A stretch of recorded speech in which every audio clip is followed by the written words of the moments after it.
Hello everyone, welcome back to my channel. So in this video, I will explain you about the math park model. So let's begin with the first one, that is types of angles. As you can see, first one is acute angle. The measurement of acute angle is between 0 degree and 90 degree.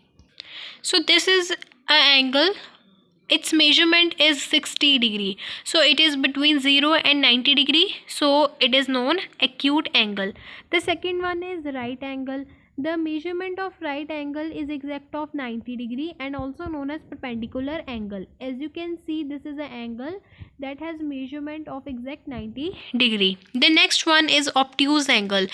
The measurement of obtuse angle is between 90 degree and 180 degree. You can see the angle. Its measurement is 120 degree, so it is between 90 and 180 degree, called to be obtuse angle.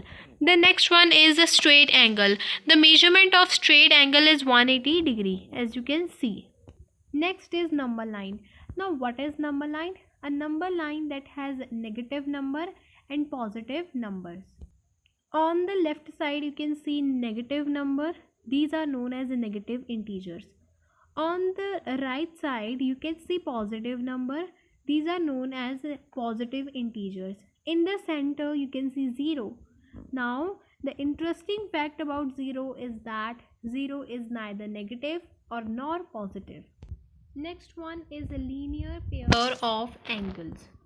So first of all, we must know about linear pair of angles. A linear pair of angles is a pair of adjacent angles that form on a straight line. Their sum is always supplementary angles, means 180 degree. As you can see, A plus B, these are on straight line and their sum is 180 degree, so these are called to be linear pair of angles.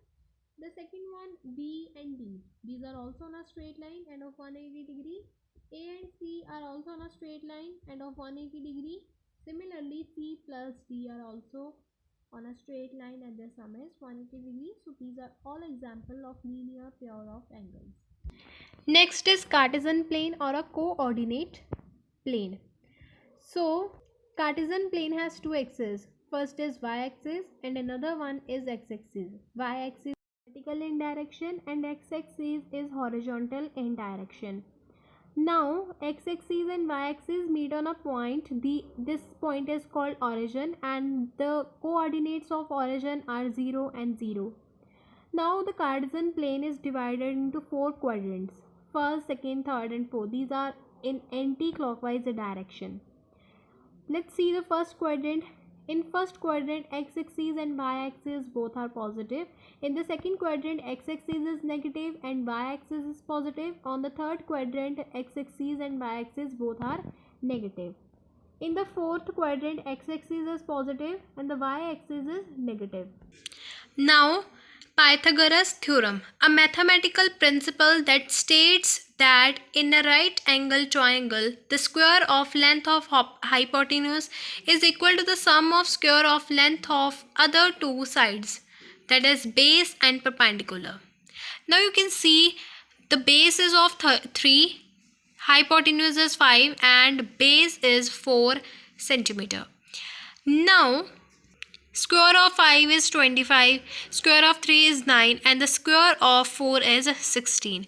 Now we know that the sum of square of perpendicular and base will be equal to square of hypotenuse. If we plus 9 and 16, we will get 25. So 25 is equal to 25. This means it states that hypotenuse.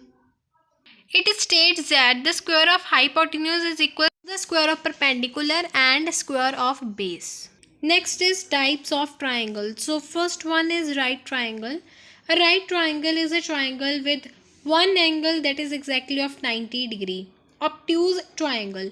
A obtuse triangle is a triangle with one angle that is greater than 90 degree. The sum of angles in an obtuse angle is always 180 degrees. Example, a triangle with angles 120 degree, 30 and 30 degree is an obtuse angle. Acute angle.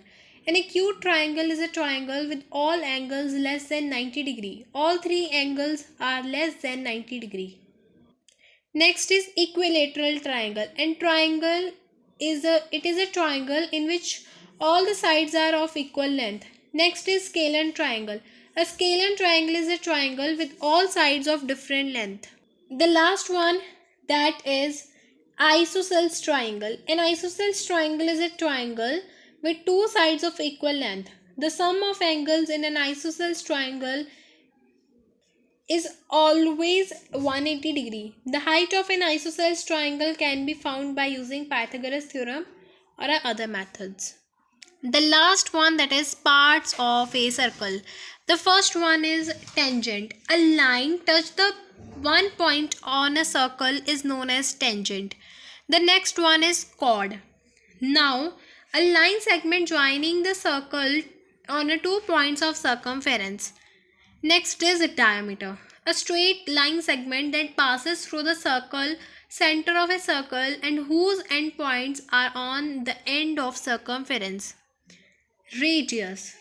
The distance from center of a circle to one point of a circumference. The sector. The portion between the two radii is known as sector. So a line that intersects a circle in two parts, the word secant means to cut. So this is all about Math Spark.